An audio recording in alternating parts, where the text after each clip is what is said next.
My name is Ryan Kinnell, and I love Sunset Sea Productions as much as I hate The Last Jedi.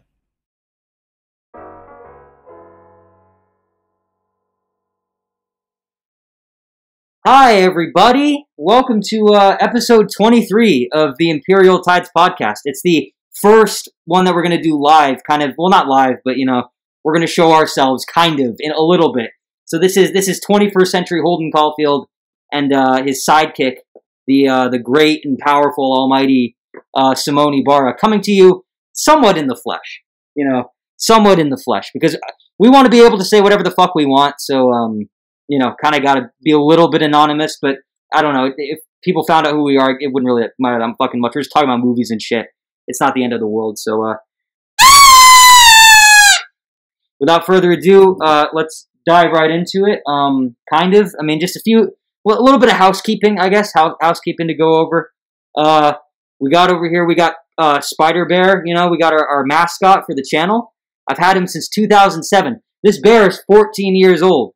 That's pretty fucking crazy. He's older than some people's kids, That's weird. I don't know. I don't know how I feel about that, but that's Spider Bear. You call him Peter Bear, whatever you want to call him. But this is our mascot, so I'm going to put him in the back, okay, where he's nice and comfortable so you guys can see him, okay, because he's the mascot. So anytime you think Imperial Tides or Imperial Tides Podcast, Sunset Sea Productions, this motherfucker right here, he's your guy, okay? So I'm just going to put him back here. All right. You might be wondering why I'm wearing this stupid fucking outfit. It's because I couldn't think of anything else to wear. So, I wanted something that was bright and easy to stand out. Just so there's something nice to look at. So you got little bear boy over there. You got this thing on me. So yeah, and I'm kneeling right now. This is my fucking setup. I'm just sitting here like an idiot with my laundry hamper. I got the laptop on top of my fucking laundry hamper, and I'm just sitting here. I'm kneeling. I'm just squatting on the ground as I record this. So there you go. But I also got this right here. I don't know why I have an oar with me, but fuck it, I guess it's something cool to look at, so am I entertaining? I don't know, am I entertaining you guys right now? Also got the Sorcerer's Stone from Harry Potter. I mean, isn't that cool? You guys should be excited. Got little props and shit now. Like, we're going big time now. We're hitting the big leagues. But yeah, I don't know. Simone, how was your day? How was your day before we get started? Let's talk about some other stuff before we get into the opera. How are you, and how is everything with you? I've been sleeping all day long, and I wake up 6 in the evening. Oh yeah? Yeah, so that's good. That's good. Okay. Let's find out where to start. I don't know, did you like this? Did you like watching Tosca? Not really. I don't think that this one is a good start for introducing ourselves into opera. But I like some aspect of this film. Right. So we just got done watching the the 1976 adaptation of Tosca, which is in itself an adaptation of a French novel. So it's an Italian opera that was adapted from a French novel, and its first performance, I believe, its debut performance was in 1900 in Italy, and yeah, I mean, I don't know. Before we start, I guess I'll just, I'm kind of all over the place this episode. I apologize, guys. It's just, change is hard. Change is difficult. But, let's start with a synopsis, I guess. Let's just go with, what I usually do. So, before we get into this discussion where we ask and answer questions, I want to start off by giving you guys a bit of a background. Usually I start off with, like, trivia or something, but, for this one, there wasn't really much, like, trivia that I could find on Wikipedia or anything that was that interesting. So instead, I'll give you guys a summary. I'll tell you what happens in the story. And yes, this will have spoilers in it, so if you want to still go out and watch Tosca in any form, I would probably recommend watching, like, an actual opera, like, go to a theater, sit down in a seat, dress up nice with the family or whatever, watch it like that, instead of watching a movie. But if you have to watch a movie adaptation of it, I can't really say I would recommend the 1976 adaptation. I would suggest going somewhere else, okay? And we'll get into that, we'll get into why in a second. But first things first, let's start with the synopsis that I just promised. So, yeah. Okay, so Tosca it's set against the vaguely political backdrop of Rome during the French Revolution.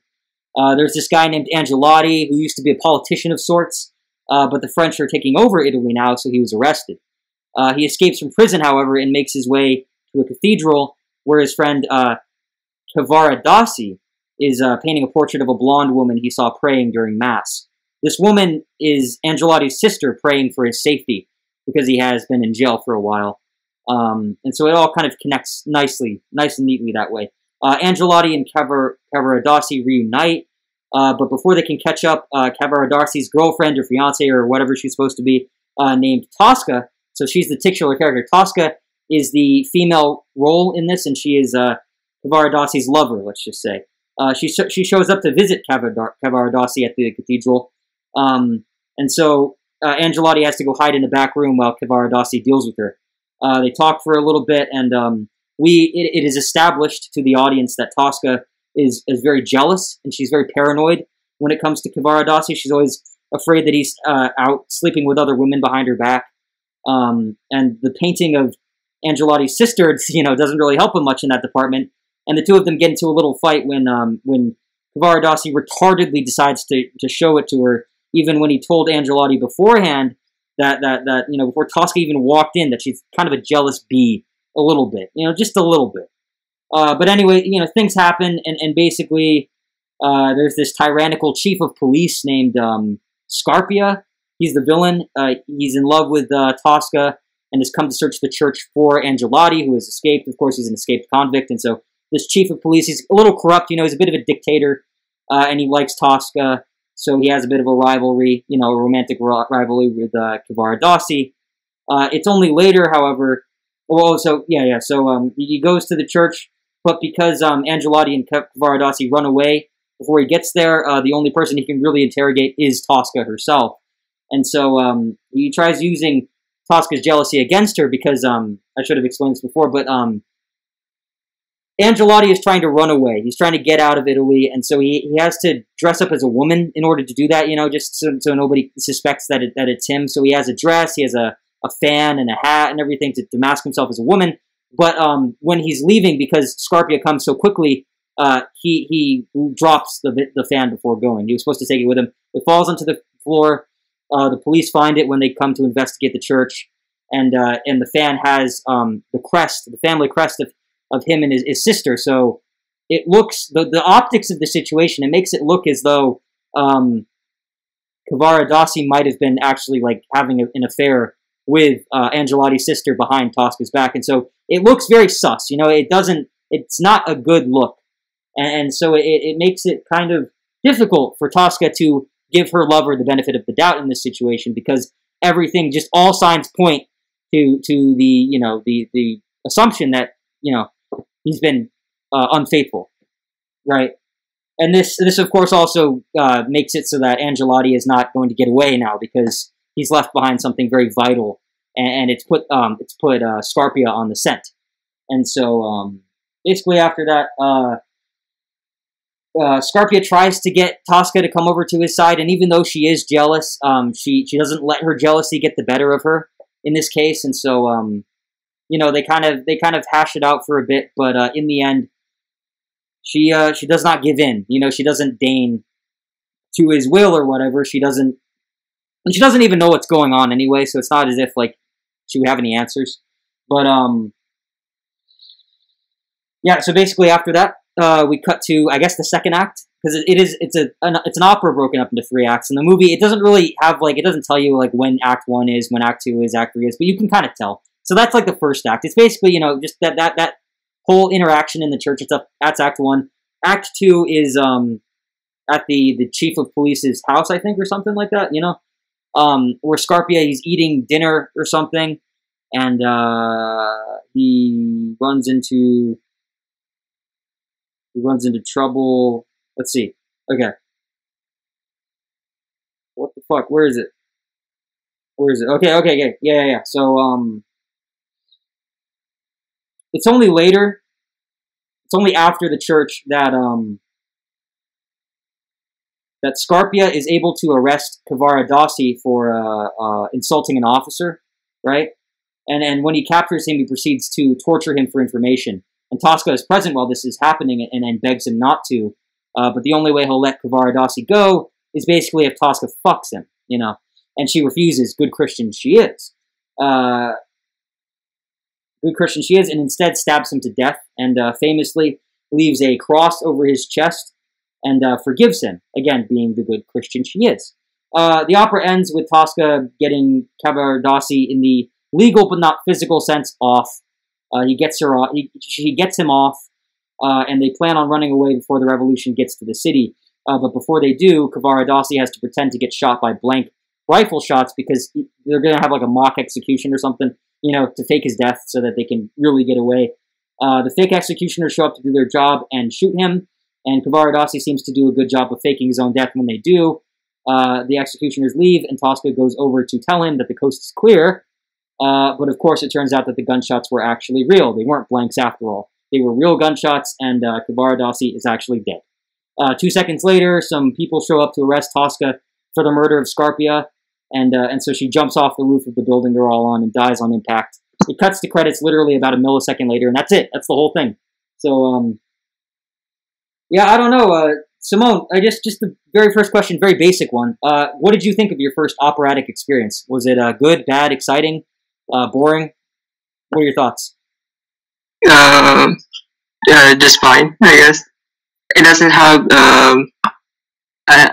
it didn't come up with the initial impression that I had. For example, it's more than, I expected it to be more emotional. I guess the emotional connection between the music and how the actors portrayed their lines, I guess it's will be poignant. Poignant. Just like when you with the same experience that I had with the music that you introduced me. I'm looking for the same experience, but for example, while I'm watching the movie, I didn't have it. I didn't get that experience. I just think of the experience when I ran through some research or some questions, or think of things that how when I just came up to the time that I'm interrogating myself of what is this all about. Right, yeah. I don't know, would you say that, like, without knowing anything about opera, do you think that this, like, adaptation, do you think that the thing we just saw was, like, a good representation of what opera is as an art form, as a genre, or do you think it's, like, I don't know, do you feel like you know opera more because you've watched it, or do you feel like you would need to do more exploring before you could, like, I guess more accurately decide on how you feel about opera just in general, as a whole? This one looks like more opera movie than an opera. It sounds like an opera because how they deliver their lines and what is this, the music that are included. That's what gives that the aspect of an or experience like an opera. But looking at the production, it leans more into the aspect of a movie than an opera. So it's like so you say that it leans more towards a film because of the production, similar to how like a filmed play is more like a movie than it is an actual play. You think that like a true opera would be something that you have to like go and sit down in the theater and like actually watch in person? You know, do you think that that's what qualifies, or that's what I guess, yeah, like makes a real opera, in your opinion? Yeah, it has the elements of opera, but I guess to have the full experience, you need to go to an opera house or to have the first-hand experience. So they say that it's much more engaging in that way. Right, because you're actually in a physical space, and there are the acoustics. There's a lot to take into consideration with opera too, because there's a lot going on. Not only do you have a narrative, you have a story, but you also have like you have the singing, you have the orchestra. You have a lot going on. So it probably makes sense because opera houses are literally designed to accommodate for like acoustics and stuff. Like they're made they're built to be performed in like that. So that would not, yeah, I get what you're saying. And yeah, I guess if you're a connoisseur, if you're a snob about it, and you have to have the best possible experience as you can, you know, you would probably want to go to an actual opera house for it. But if you just want the story or whatever, if you just want like a sliver of the experience, you know, you could watch it in either an adaptation or a recording. You know, we probably should have watched a recording, honestly, and not like a movie version of it. But I felt like because I've never seen opera before or anything, like I thought a good introduction would have been to start with like a filmed version of it because, you know, we've seen a lot of movies, but we haven't seen any opera before. So I thought it would be a little more accessible. You know, I thought it would be easier to just dip our toes in instead of just, you know, doing a deep dive. But maybe we should have. Maybe we should have done a deep dive because, to be honest, I don't really think I got much out of this when it comes down to it. You know, I felt like it was a very like lukewarm experience. But we'll get into why in a second. It was kind of weird. But before that, I want to ask you some more questions about opera in general. So my next question is, do you think opera has earned its reputation as one of the highest and most respectable art forms conceived, or is it overrated? I don't know. What are your thoughts? I think it alludes more. I guess opera are made for some aristocrats. I guess they higher position in the society.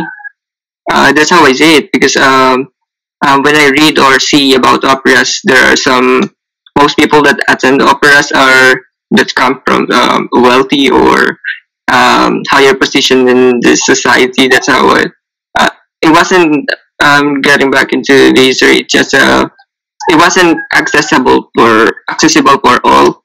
That's for example here. I didn't know if opera are done in this place aside from special events that are really expensive. That's how I see it on some commercial on the radio or the television. Right. Yeah. Yeah. Because opera was literally designed to be an exclusive activity or taste. You know, it wasn't something that was meant for like the masses. You know, that would have defeated the purpose. Really, it was meant for like it was a thing for rich people to get away to. You know, it was something. You know, you go out on a night on the town, you dress up, you wear all your finery, all your fancy clothes, all your jewelry and stuff. You show off to all the other rich people, and you kind of have this little rivalry going on. You know, that's really all it is. It's just an excuse to get out and to show off. You know, just to show off how much money you've got, how influential you are, how great your family is, so on and so forth, how well bred, whatever. You know, it is kind of like that. It really is like it's like the fashion industry. You know, it's like high fashion is literally, it really is just a snobbery. It's a snobby elitist thing. Like it just that's its history. That's where it comes from. That's its roots. It's not, you know, it's not really up for debate. It's an objective fact, really, more or less, you know. So, yeah, and I kind of feel as though this one, it wasn't a good, it wasn't like a good ambassador, I guess, for opera as far as I'm concerned. You know, this particular thing that we saw, it was everything I expected it to be. You know what I mean? It was everything I expected an opera to be. It didn't really blow my mind. It didn't really take me off guard. It didn't surprise me in any way. It was kind of dull. It's like it reminded me of why I never would have watched opera, you know, an opera to begin with, because it's melodramatic, it's over exaggerated, it's very basic plot, very obvious. You know, everything that's going to happen from the start, super predictable. So I don't know, not a good look, but I'm willing to give opera in general more of a chance in the future. It's just that this one was disappointing. You know, disappointingly obvious and disappointingly like I expected it. You know, I just expected everything that it was. You know, every quality that it had, every nuance in the plot or whatever, every character. It was all how I thought it would be. You know, overly romantic, overly blown, all that. Yeah, I don't know, man. Do you think opera's aged well? Like, do you think it is a universal art form, or did it die out in the 1800s? No, I don't think it's a universal art form. If it's a universal art form, I think it should be widely known as it should be. I guess that everyone has interest, or it's been popular as it should be. If it's just widely accessible or something. Right, yeah, but I mean, yeah. I mean, because a lot of people I know think that reading is like obsolete or whatever. But the bookmark, people still buy books all the time. I mean, otherwise, why would we have them? You know what I mean? I guess it just depends on how you look at it. It's all about perspective. But I would say in terms of, as far as opera goes, yes. You don't get a lot of modern operas. You don't hear a lot about modern opera. Even in like the pretentious avant-garde circles and stuff, like an opera is really hard to make. It's not easy. So a lot of people aren't even willing to do it. Even the richest of the rich don't even want to do it. They'd rather make a play or something. Plays are still around. I mean, you got Hamilton, So plays are, plays and musicals and all that, that's all fine and good. Theater is still alive and well. But I think as far as opera goes, they're just going to recycle the same things that they've had, all the classics, all the things from the 1800s that were already established, that already had their success. They'll just play those again and again in tradition, in the name of tradition. But I seriously doubt that they would go out of their way to make new ones. But maybe, some people do, I guess. But I think it would be weird. It's kind of awkward. It doesn't really work, That being said, I don't think opera's necessarily dead. I just think that it ran its course. You know what I mean? It ran its course, and it's been immortalized in the sense that there are like a handful of them that people really respect still, that are held in high regard and might be really fantastic. Great experiences regardless of how much money you come from or whatever. It's like you can still enjoy it. I'm sure it just depends on But I think opera really, it comes down to taste. I don't know if people are willing to like sit through like a 3-hour production or whatever. Maybe they'd listen to it. Maybe that you could listen to opera music as you study or something. But yeah, I don't know. And there's also the language barrier as well too, because operas are all in or at least mostly in romance languages. And like older forms of it as well: French, Italian, Latin, Spanish. And that ties directly into my next question, which was actually, do you think that opera only works with those romance languages like French, Italian, Spanish, Latin? Or could you see like an opera being performed in English or Tagalog or some other kind of language? Or do you think that it's restricted only to Romance languages? Do you think it could work in any other kind of language? I don't think so. I guess that it alludes more. It is made more, or it's really, for some it would be pleasant to hear on its own origins, I guess. Because to compare it with what we have here in the Philippines, we have different art forms. Performance, for example, plays that for example, special occasions, during funerals, for example, or some fiestas or celebrations. I guess they are made exclusively for the culture. I guess it is the same that I didn't have the chance to watch those plays that we even at school they even talk about it, Filipino plays. I don't know what's the term. It's a pity that I forgot the term for this. Because these are really exclusive, for example, for a particular community to find the people. For example, it just especially done during funerals or fiestas. I guess I see operas in this way that is just more exclusive for a particular culture. Right. Yeah. It's like I don't know. It's like doing the salsa or something. It's like you think Latin American. You think that it just, that's how you identify it. Basically, you know what I mean. For better, it's just for a lack of a better example, I guess. And I'm not even sure if that's fully accurate. It might be Spanish or something. I sound like a fucking idiot right now, but let's see. So do you think there's any reason to go out and watch an opera today? Like, do you see any reason to do it? Like, would you do it? Like, if there was like, let's say you could go to like the opera for free, would you go for free and sit through a performance and stuff? Like, is there any value in doing that now in the year 2021 and beyond? Yeah, I think so. It depends on how you will approach the opportunity, I guess, or how you will look at it. Because I think everything's there are a lot of things that we can get into. For example, the advent of the internet. There are just for example, for the people in the past, they value it, or it has a greater value. For example, it just like operas we talked about earlier, that it sounds like expensive, or it's just exclusive for a certain demographic. So I guess that we should grab the opportunity to watch it, but it depends on how you will see it. Maybe it depends on the approach. Maybe, yeah, it depends on the approach. But there has to be more than opera than just that, though, right? Like people can't have just liked it as much as they did because they had nothing else to do. Like, do you think that? Like, do you think the only reason people even care about opera is because back then they didn't have phones and shit, so they didn't know that what they were watching was complete garbage, or what?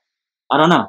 Like, do you think there has to be something to it, though, right? Like, there has to be something intrinsic to the form of opera that makes it so special, you know, that makes it stand out among, you know, that makes it distinct from a play or a novel or a movie or whatever. What is that, though? Like, what is that thing that makes it, you know, what's that quality that you can't get anywhere else? Is it the combination of singing and acting and story and symphony? What is it? Like, what could it be? I don't know. I can't think of anything, honestly. So I want to know what you're maybe for example, in the past they value more on the dramatic aspect of this one. I guess for me to summarize the operas, I guess it's more on dramatic. It's very dramatic. So that's maybe that's what people like about it. It's very dramatic, or it sounds like some Indian dramas or soap operas that I see on the internet before. And well, yeah, because it's like, you know, imagine that you're in the year 1861 or something. You know, you don't really go out that much. You're busy working all the time. You get like two nights out of the year or something to do something fun. You take your kids, you take your 7 children and your wife. You know, you buy all these fancy clothes and stuff. You get ready. You get dressed. You're decked out from head to toe in finery. You know, the best of the best. And you show up to an opera, and the theater, it's packed. And you know, the architecture is beautiful. It's something from like the Renaissance, let's say. You know, something maybe even very, very Michelangelo-esque, let's say. You go there, it feels, you know, the air is all nice and cool because of the way that it's built. You know, it facilitates a certain sort of atmosphere as far as like temperature and whatnot go. Space, it feels very, you know, it's very wide too. Because have you ever done that before? Have you ever sat in an auditorium and it's fucking huge and you feel differently? You feel differently than you would in your room. There's something to be said about space, you know, spatial awareness and whatnot. That plays a part in it as well. So you're sitting there and you're gripped by this sense of, you know, spatial awareness and perhaps, you know, transcendence before the opera's even begun, you know, before anything's even happened. But then the curtain pulls back. There's a symphony right there, a live symphony right there. You got musicians right about to go, and it's like, you know, 3, 2, 1, boom, and you're off. You're off to the races. People are, you know, fucking strumming their violins and shit, and the conductor's doing the thing with his sticks and all that, and the actors are up there going for fucking 3 hours, and it's, you know, I think it's I think what it comes down to is the physical bodily experience of it, you know, and the fact the event, you know what I mean? It's because that's what opera and that's what plays in opera. That's what theater seems like to me. The main appeal, it's like going to the movie theaters. Going to the movie theaters is a completely different experience from just watching a movie at home or just popping it up on your phone or on your computer or something. You know, it's completely different because you go there for the acoustics. You go there for the ambiance, as they say. You know, I don't know if they. I don't think they served food at opera houses back in the day. You know, when it was hot, when it was, you know, really popular. But at a tight, let's say, but yeah, man, I don't know. I think it is about the actual physical experience, you know, and the event too, because you go there and it's a whole big thing, and you go there more for the event than you do maybe the performance or whatever. But it's nice. It's good when the performances are good. It's good when the songs are nice to listen to, and it's good when the plot is engaging. But it might be a combination of all those things. That's like 6 things going on at the same time, and if they're all good, then you're in heaven. You know, you're swimming in it. So I think it really is just a matter of finding the right opera, an opera with a good plot, good music, you know, and going to a good opera house as well, and just, you know, wearing the right, you know, wearing good clothes and stuff, and feeling good about yourself. It's about putting yourself in a certain headspace, and maybe that's what's exclusive about it more so than anything else, you know, because money, what it comes down to is that money, in a very general sense, to be as general as possible about this, money, the reason why people really care about money, it isn't to have the money, it's to have the opportunities that money can buy you, to do the things that money can afford, right? And so maybe what it comes down to is just the fact that a lot of the people who really appreciate opera are just people who, they're rich, so they come from certain kinds of backgrounds, right? Higher up on the social stratum. So they've been afforded experiences that most people haven't. And so they understand those experiences better because the vast majority of us just haven't had the money to do that. And so that's really, I think, a lot of what it comes down to in a very general, sense. I'm not an expert at this. I don't know shit about this, but yeah, I'm sure there's some psychology. I'm sure there are plenty of academic articles about this kind of thing that would be really interesting to go into sometime. But that's just my layman's take on it. I don't know. What are your thoughts? What's your perspective? You agree, disagree? Yeah, I agree with you. I come up with this possible that people enjoyed this back in the day because it's for example, it's just their version of, for example, movies or books or plays that we have now. This is what their version of the medias that we have now, or this is the main attraction that form of entertainment that they have. So they value it. Yeah. It was their thing, It was their thing, totally. But I still think you can appreciate it today. But you have to understand, you can't look at it the same way that you would look at a play or a movie. The differences between forms might seem like nominal, not important at all. But when it comes down to it, it makes a huge difference. It makes a huge difference when you're watching something that's like half musical, half you're watching basically like a hybrid between a symphony and a play. It creates something entirely different. So I will say that much. It's like watching an opera. You know when you're watching an opera. You know what I mean? Like you can tell. It's not just a musical play. Like there are musicals. That's different. An opera is an opera because of the language, because of just because of the feeling. I don't know what that is. That might be the undefinable whatever quality. It might elude me. But yeah, I don't know. But to get into specifics now, so we've talked about opera as a form, or as the art form.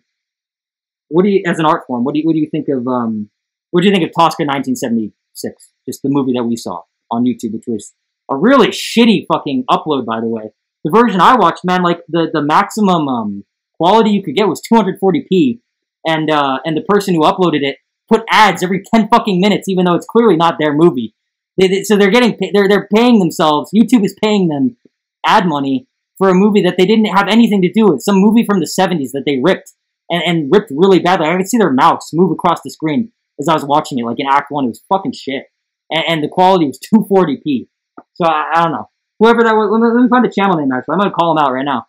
The channel was called, where is it? Hold on. Give me a second. I'm going to do this real quick because this is important. So the channel was called AVRVM. So AVRM, you fucking dipshit. Go fuck yourself for those ads. Fucking trash upload. You should be ashamed of yourself. Seriously. But anyway, what do you think of the movie itself? Was it a good adaptation? Was it not even just was it a good adaptation? Just was it a good experience? I guess. Yeah, I think of it as a good experience when I tear into some questions. I guess now, after I watch a movie, I didn't come up with anything that it should be for my expectation as an opera. I didn't come up with it, but it's just after some interrogation with myself, I just come up with doing some research or what other people see, or I just get it from a different perspective from others' opinion. But from my opinion, I kind of try to appreciate it based on what we think of this. Because I didn't have any background, or will I really enjoy this one? For example, in the start, I watched the first 20 minutes, I guess, before doing the watching it as a whole. So the experience I I paused for a while because I didn't thought that it's really new. It's just it's very dramatic, or uh, it's intense in that way. It's just the level of dramas and singing and the instrumental that I hear. It's just a shock from the videos that I had. It's in the different a different level. Right. Yeah. Exactly. It's different. But it's different, but honestly, I can, like, I can tell that this particular thing is not special. It's not a special opera. It's not the best of the best. It's not really, it's like a mediocre opera, honestly. That's the impression I get. Maybe it's the adaptation. I'm always willing to give the original work, the source material, the benefit of the doubt, because adaptations are hard and a lot of people mess it up. They fuck it up for one reason or another. Sometimes an adaptation is just a quick cash grab, because they take some classic work that they know people, the company that makes it, they take some classic work that they know people will want to see, and so they just hash out some mediocre garbage that doesn't really have any passion put behind it or whatever, any love. It's not like a George Lucas, Star Wars original trilogy that's like a product of the imagination. It's just, it's a product of let's make money, So I'm always willing to give the original source material the benefit of the doubt. But I think here, after reading, like, again, we both did very basic research for this, but I anyway, I read the Wikipedia article, and from what I could gather, again, the summary, it's that, like, the adaptation is a very faithful adaptation of the play. I think in this case, Puccini's original play is just not very good. It's just not, it hasn't aged well. It's very generic. It's very melodramatic. All the characters are essentially caricatures, light characterization, light plot. It's all typical stuff. It's all something that would probably be very popular, back in the day. But it's like, I don't know. It's like the equivalent of, again, like you said, like a soap opera. It's like, yeah, just because soap operas are popular, I guess just because some random soap opera today is popular doesn't mean it's going to be popular in 10 years. I'm sure people 10 years from now are going to look back on that soap opera and go, holy fuck, people watch this shit? Fucking cringe or something, you know what I mean? It's just not going to survive the test of time. And I kind of feel like this play, this opera, God, I keep saying fucking play. This opera and this adaptation just didn't age well. Didn't age well at all. Not for me.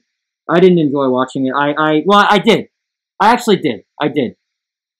My favorite part, and it's weird, I enjoyed watching it. Like, I didn't mind watching it. I'll say that much. I didn't mind watching it. I think it was the music, like the auditory aspect of it. Like, it was fine. Like, I didn't have a problem. I wasn't really bored. I just wasn't really interested either. I was completely kind of neutral the entire time, like just a flat line.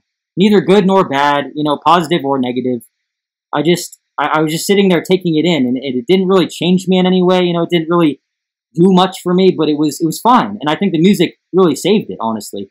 It kept it from being a miserable experience, because otherwise I know I would have been bored as fuck if it had just been the plot alone. If it had just been a play with the same story, or a movie with the same story, I would have been bored.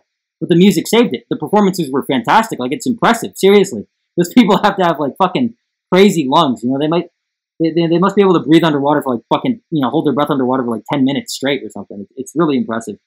So that's another thing too. Maybe opera is popular. Or maybe it's so highly regarded because it's really hard to do, Maybe it's really hard to write a good opera. Maybe it's really hard to organize, to write the music as well, to have like a conductor do a good job of like executing it, and and it's difficult obviously for the opera singers. The opera singer, that's huge. It's huge to be an opera singer. Most people can't even sing normally. Most people can't sing pop songs. So just imagine, having what it takes. It's a very difficult thing, and that's another thing that makes it exclusive too, is just the fact that by sheer virtue of basic biology and physiology and everything, it's like most people can't sing opera, most people can't do opera in any capacity, really. So that's another thing. That, it's just technically impressive. What goes into making an opera is impressive by itself, even if the end result isn't something that most people would like. The people who it's like with music, it's like with a lot of music in general. It's like some songs don't sound good to most people, but people who know what it is to make music, people who make music, people who understand kind of the science or, the procedure, behind it, they can appreciate that. The craftsmanship. It's about the craft, So I think that's what opera kind of is. It's more that than it is, anything else really. I think it's a craft, it's a discipline, you know. But yeah, is there anything you want to add to that? Yeah, I agree. So, for example, in classical music, not everyone can appreciate it. For example, the heavy metal rock, it's just people who find connection or understand some principle regarding this materials, trying to enjoy this materials. It's just because they know how these things work or what makes it makes great or the certain approaches or treatments that they put into it, or the special process that it undergo. That's what makes them appreciate it. That it's normal people can uh, think of or didn't not aware of it. Yeah. Yeah, exactly. It takes an expert or whatever. It takes that again and again. It takes that experience. It takes that perspective, and not everyone has that perspective. It's kind of a niche thing. It's very niche in that sense. But you know, because like I don't know, most people don't like watching sailing. You know, do they? You don't want to see a bunch of like you'd rather watch football than sailing or something. You know, if you're gonna watch a sport at all, you're probably gonna watch football, baseball, soccer, basketball. But probably not sailing. You know. And the only people who get excited about, you know, a boat going like from here to here really quick are people who have actually gone out and pulled the ropes and, you know, done the whole fucking thing, been on a boat been on a sailboat while that's happening. That's a different, you know, it's perspective. People just don't have that perspective, and that's fine. It's not necessarily good or bad. It is what it is. And maybe it's better. Maybe it's good that those people who have that unique set of experiences and interests can have that thing to kind of come around to, and not, you know, they don't have to worry about people come from the outside who don't really give a shit, you know, infiltrating the kind of, you know, and kind of jeopardizing the sanctity of whatever it is that they have. You know, there's no tainting, you know, it's still as pure as it could possibly be. So maybe that's a positive to consider as well when it comes to opera. It's like, if you really like opera, if you're an opera aficionado, you know, you don't really have to worry as much about like people with, you know, who come into it with bad faith just to show off to their friends. Look at me, I'm so smart, I know all these operas and stuff. It's like, no, people, like most of the people who come into it will actually be interested, especially these days, especially nowadays. But then again, maybe not. Because on the other hand, you know, the rich, they like to show off, you know, they like to brag, and they kind of live for that narcissistic, you know, status seeking, whatever. So maybe it regulates itself, honestly, you know what I mean? Because it is in that specific set of you know, whatever, and like not to bash the rich or anything, but it's like, I mean, that's a common thing, you know. It's like when you have that power or whatever, like when you are what you are, you know, you kind of know it, and you kind of seek to preserve it. You kind of get hooked. You kind of get hooked to that feeling of superiority, you know. It's kind of like a drug for them. Some people, a lot of people, rich or poor, whatever, you know, a lot of people who really is, yeah, it's a thing. It's part of the human condition, one of the many parts. But okay, so well, here's an interesting one. So why do you think Puccini, you know, the writer of the original, well, not the original, because the original was a French novel, but the opera, why do you think he chose to focus so much on the antagonist of the story, the villain, Scarpia? You know, why is he in it so much? That guy, he's actually, I think he's in it more than the main characters are, like the heroes or whatever. Why is he such a big part of the story, and like, why did they focus on his perspective as much as they do? Because like the whole second act is about Scarpia. I don't know. What do you think? Yeah, because he's an effective villain, I guess. We can get much more from him than the protagonist. Because I see, I can see more. I get more interested from the antagonist than the protagonist. From what he did there, I tend to find more connection, or might make it it's different from what it's much more special than the protagonist did, or it just highlighted, or it dragged me it's the most interesting part for me of the opera. Yeah, I thought that too, man. Like that was my favorite part. I enjoyed watching him the most, Scarpia. he actually has more depth and nuance than the protagonist, than Tosca, than the other guy that was there, the prisoner, you know, Angeletti. None of those characters are really interesting. They're all very bland. They're all types, you know. They don't really stand out on their own. You can tell that they wouldn't really exist off stage. You know, it's like they don't have any life of their own.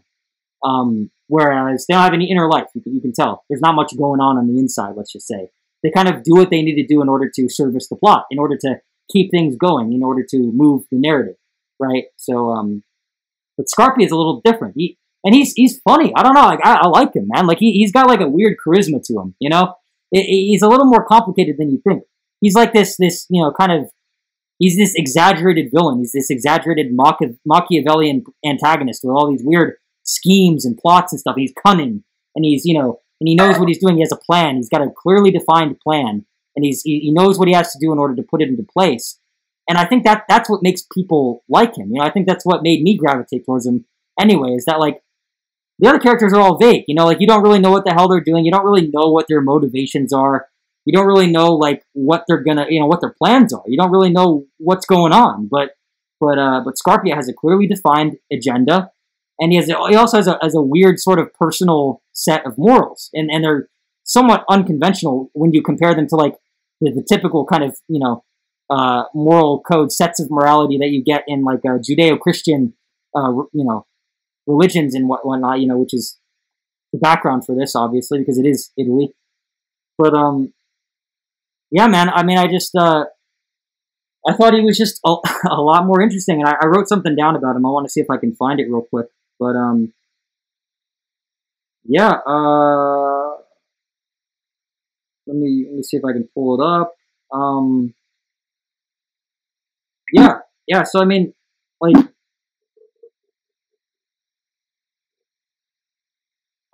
he's deliciously evil. I'll say that much. He's deliciously evil. I like the way that the actor playing him delivers his lines. I think it's fucking hilarious, and I wanted him to win. You know, like, I really wanted him to win. Like, out of all of them, he was the only one that kind of woke me up, you know? And I almost feel bad for him when he dies, because in a way, he honestly almost seemed to care more about Tosca than Cavaradossi ever did. You know, like, Cavaradossi, who was the painter, he honestly seemed like he was actually on the verge of cheating on Tosca with Angelotti's sister, who was the blonde woman that he painted. It's a little weird, you know. It's kind of weird that he did do that. The painting really was a bit suspicious, in my opinion, anyway. And you know, maybe Tosca was right to be paranoid, you know, to be as paranoid as she was at the beginning when she was confronting him. And now I have a theory. I honestly think that she might have been as jealous as she was because she knew, like, she had an instinct, like, she knew that Cavaradossi didn't love her as much as she loved him, maybe.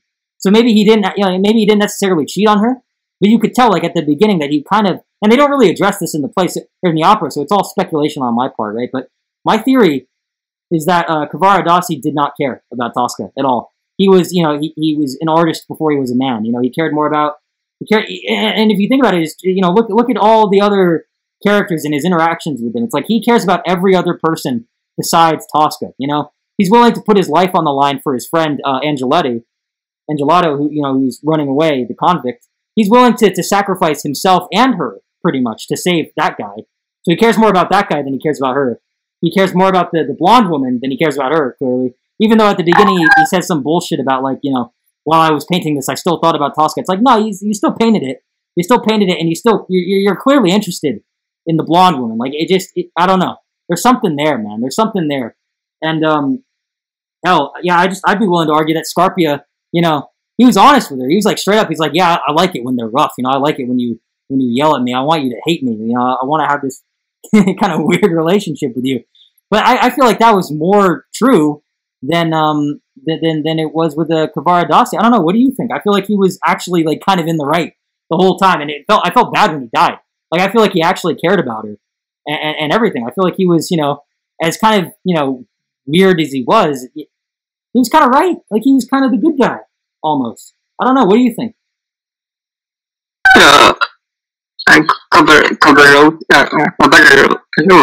forgot his name. Wait, it's Cavaradossi. Cavaradossi. Cavaradossi, he seems to doesn't care at all about Tosca. It's just the whole time. It's just Tosca caring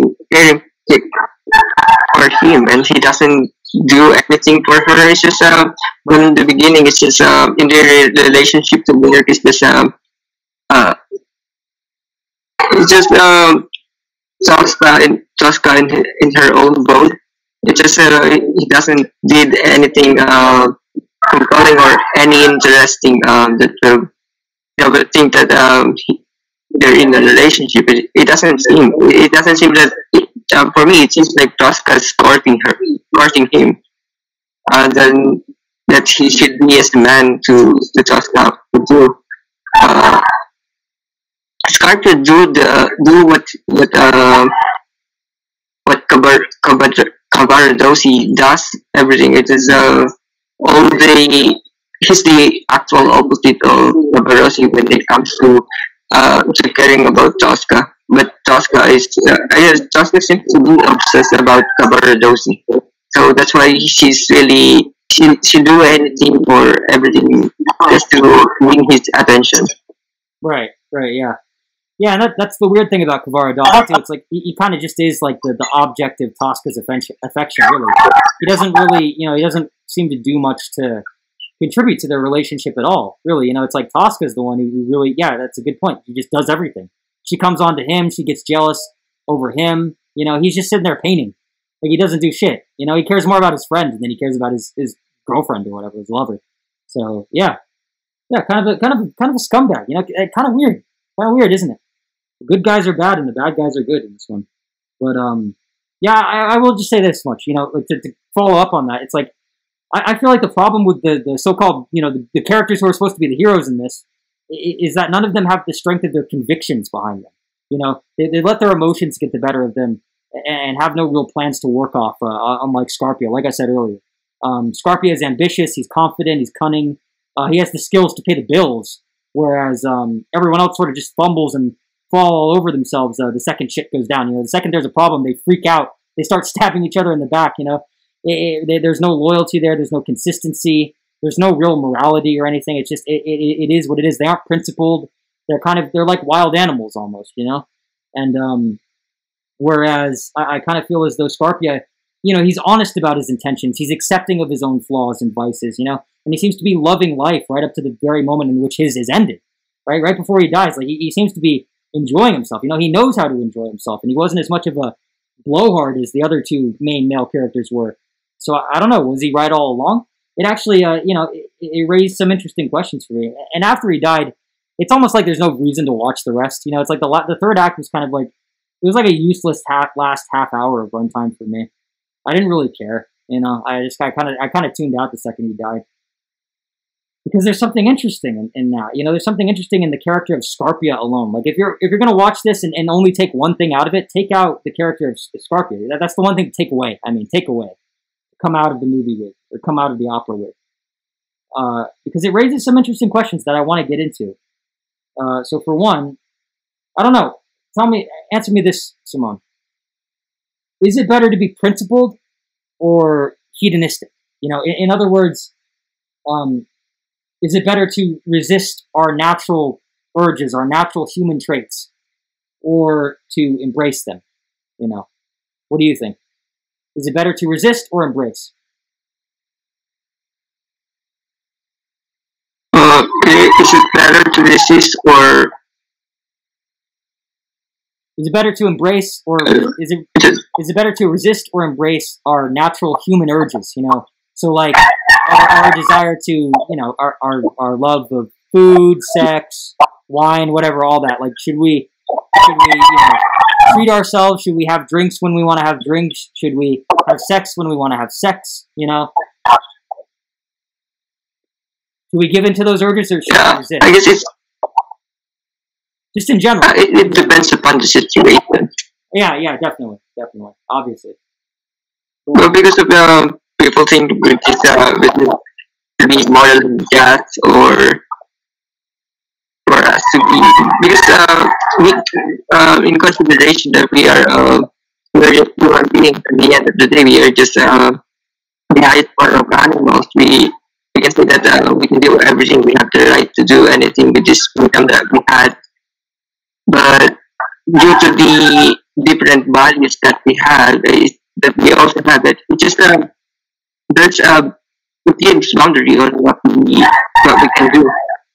There's just a limit, and I guess this limit are good in a way that we have the chance to think of every decision that we have because um, without this, we can we should, it could be that a situation that we just do our impulses or anything that we wanted to do without any thinking of the consequences. I guess that the reason for this value to the existence of this value is for us to look at the action that we are going to do. So it's just a standard that we need to follow, or just a reminder that we should keep in mind. And do you think religion is a good way to rein us in? Like, do you think that's a good basis to use for a moral code? Let's say morality. Uh, it's good, but it's really there's no such thing as perfect. So every aspect of each value of each culture, there are some parts that are really not respected or really obviously morally wrong for some, or it is a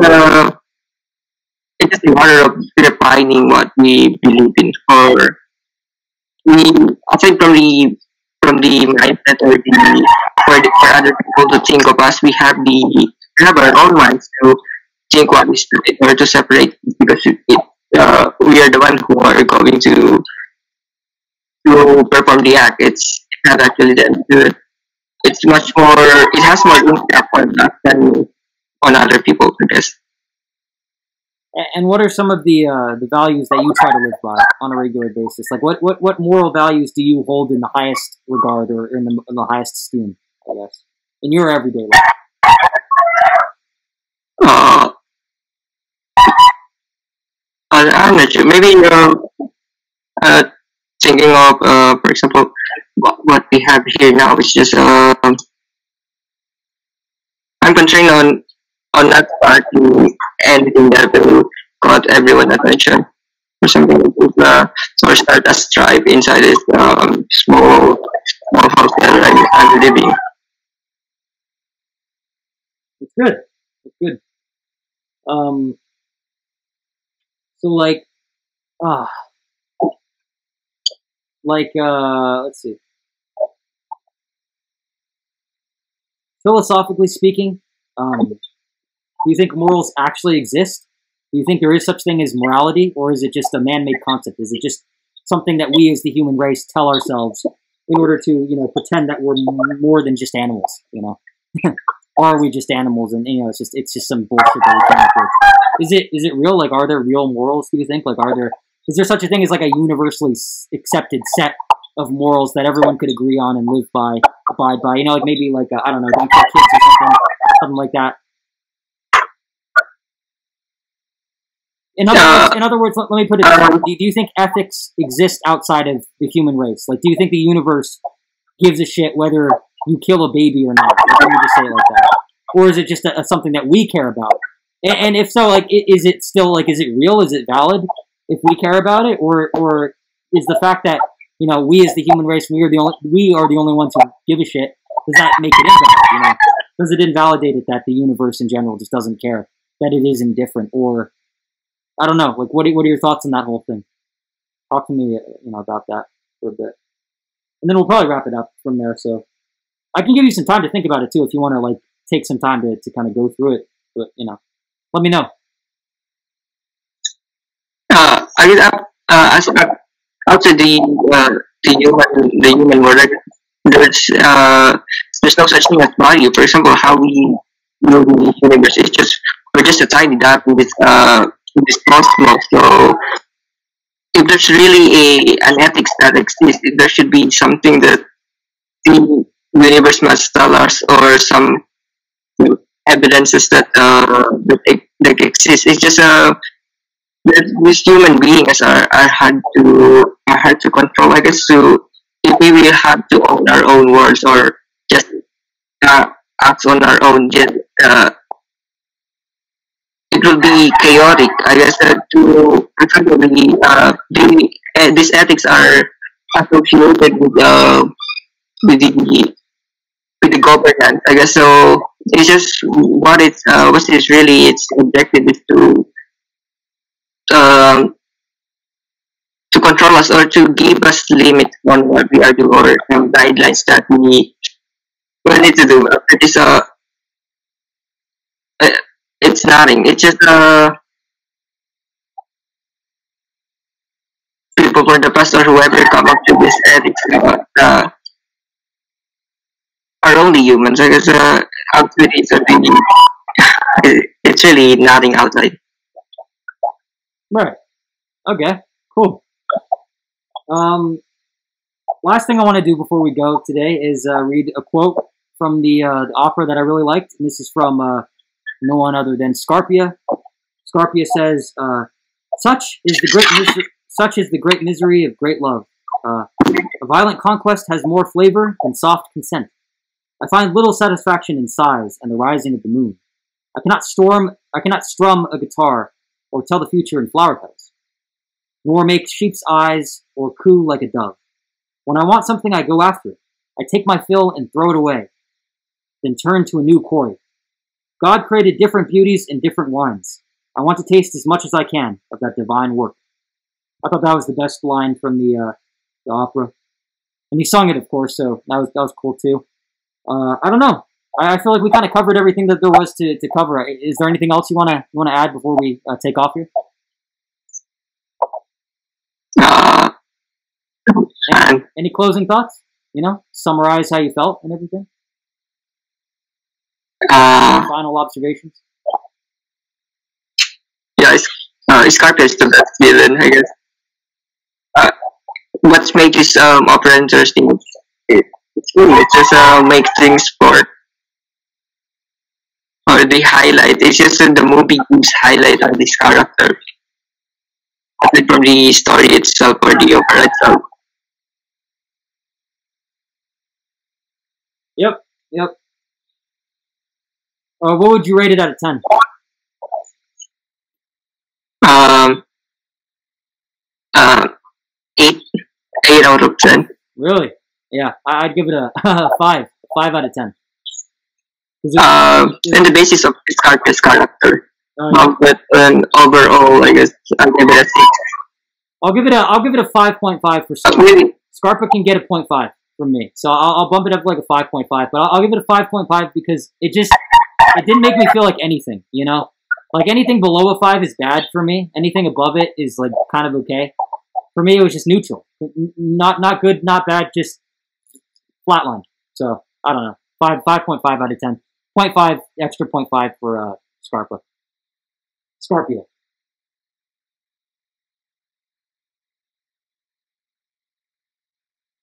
Yeah, I agree. I give it a 6 because I didn't. From honest, I didn't know more about this. If I know more about these things, maybe I'd give it a lower score. With that there's something that I can compare it with. Right, yeah. I get you. But yeah, so I guess that brings us to the end of episode 23 of the Imperial Tides podcast, our very first video episode. I guess let's just take this time now. Like I don't know. how do you think this has gone? Like is it good or is it a failure? Should we go back to audio only? What do you think? You're all just coming to my end. It's just it become fast paced. You're speaking a bit faster than as natural as it's coming to my end. I didn't understand some parts that what are you saying. Maybe it's because of the internet provider. The internet system in the Philippines is really backed up. I got you. we'll try to work that out behind the scenes and all that. We can iron out the specifics a bit later. But yeah, overall, like, I don't know, good experience, bad experience, being on camera. Do you think we should do it again, or?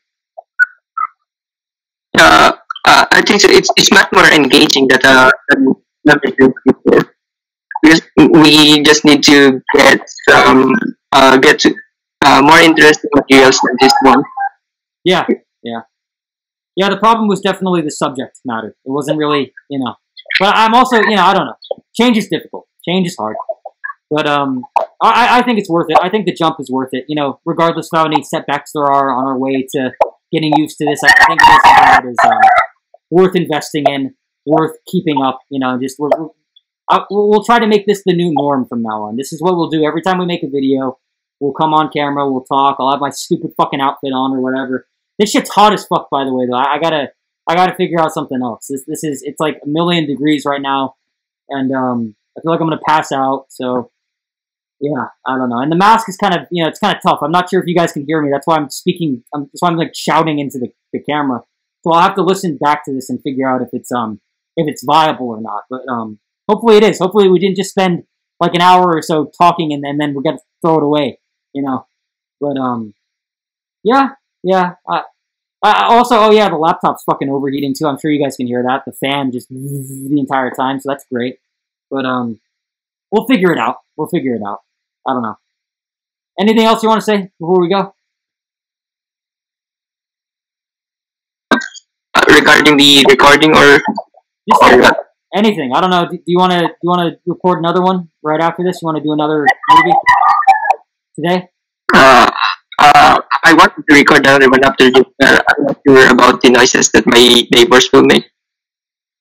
It's all right. I mean, everything's like the morning is about to start, so I mean, I don't know, man. Everything's kind of fucked up anyway. It doesn't really matter at this point. What's one more problem? You know what I mean? So we might as well. I don't know. What do you think? And I think it will take 3 to 4 hours before we record. So I guess that all the equipment will be gone by that time. Okay, so, but you're down to do it? You're down to keep going? What is it? You're down to make another one? Sure, let's do it. Alright, cool. I got a better movie, so hopefully that'll be more fun, I guess. But yeah. Anyway, guys, hope you enjoyed, and take care. Bye for now. I'm going to play this stupid shit before I go. Peace.